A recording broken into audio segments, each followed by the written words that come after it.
Digital marketing లో అనుభవం ఉన్న ఎగ్జిక్యూటివ్స్ కావాలను సంప్రదించవలసిన నెంబర్లు 8688926084. ఇక నిన్న కేంద్ర మంత్రులు తర్వాత అందరూ కూడా అంటే ఎంపీల ప్రమాణ స్వీకార కార్యక్రమం జరిగింది ఢిల్లీలో.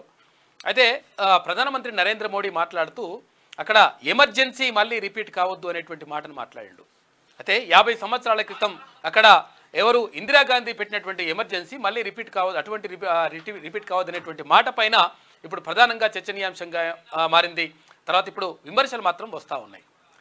అయితే మూడోసారి ప్రధానమంత్రిగా వచ్చి అంటే బాధ్యతలు చేపట్టిన తర్వాత మా బాధ్యత మూడింతలు పెరిగింది అనేటువంటి మాట చెప్పిండు. అది సంతోషం. కానీ ఎమర్జెన్సీ పైన మాట్లాడాల్సినటువంటి అవసరం ఎందుకు వచ్చింది? ఇప్పుడు ఇందిరాగాంధీ ఎమర్జెన్సీ గురించి ఇప్పుడు ఎందుకు? అభివృద్ధి పైన మాట్లాడాలి, తర్వాత ఎలాంటి అంటే ప్రణాళికాబద్ధంగా ఎట్లా ముందుకెళ్ళాలనే దానిపైన మాట్లాడాలి, తర్వాత భారతదేశాన్ని ఎట్లా ముందుకు తీసుకెళ్లాలనిపైన మాట్లాడాలి. కానీ ఇట్లా ఎమర్జెన్సీ పైన మాట్లాడడం ఏంటి అని చెప్పేసి అక్కడ కాంగ్రెస్ శ్రేణులు మొత్తం కూడా మండిపడతా ఉన్నాయి.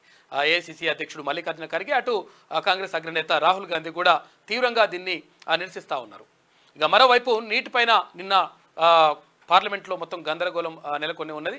నీట్ పైన 100% రద్దు చేయాలి అని చెప్పేసి అక్కడ విపక్షాలన్నీ కూడా డిమాండ్ చేసినటువంటి పరిస్థితి కనిపించింది. ఇక ప్రధానమంత్రి నరేంద్ర మోడీతో పాటు అటు కేంద్ర మంత్రి రాజ్నాథ్ సింగ్, అటు అమిత్ షాతో పాటు ఇక్కడ తెలంగాణకు చెందినటువంటి కేంద్ర మంత్రి కిషన్ రెడ్డి, తర్వాత ఇక్కడ కేంద్ర మంత్రి బండి సంజయ్ కూడా నిన్న ప్రమాణ స్వీకారం చేశారు. అయితే తెలంగాణకు చెందిన తర్వాత ఆంధ్రప్రదేశ్ చెందినటువంటి మంత్రులు ఎవరైతే ఉన్నారో కేంద్ర మంత్రులు వాళ్ళు తెలుగులో ప్రమాణ స్వీకారం చేయడం ఒక ప్రత్యేక ఆకర్షణగా నిలిచింది. అదేవిధంగా కేంద్ర మంత్రి కిషన్ రెడ్డి ధోతి కట్టుకొని పంచ కట్టుకొని వెళ్ళడం, తర్వాత ఇదంతా కూడా ఒక సాంప్రదాయబద్ధంగా ఒక వాతావరణం మాత్రం కనిపించింది. నిన్న 280 మంది ప్రమాణ స్వీకారం చేసిండ్రు. ఎవరు? లోక్సభ సభ్యులుగా. డిజిటల్ మార్కెటింగ్ లో అనుభవం ఉన్న ఎగ్జిక్యూటివ్స్ కావాలను సంప్రదించవలసిన నెంబర్లు 8688926084.